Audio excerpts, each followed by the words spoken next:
Welcome back to another technical deep dive here in the debug zone. Today we're tackling a big question and breaking it down with insights from other users.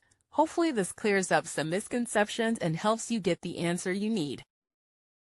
So buckle up, stay a little curious, and let's jump right in.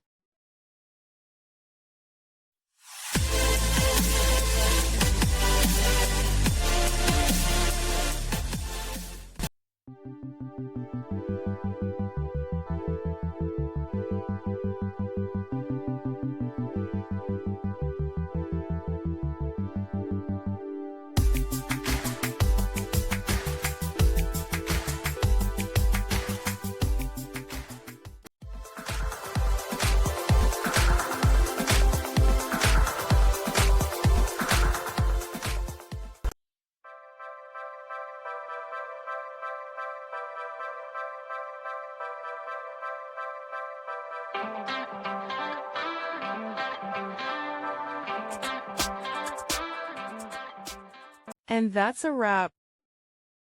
I hope you found the answer you were looking for.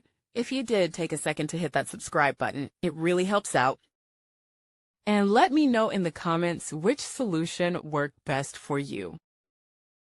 See you next time in the debug zone.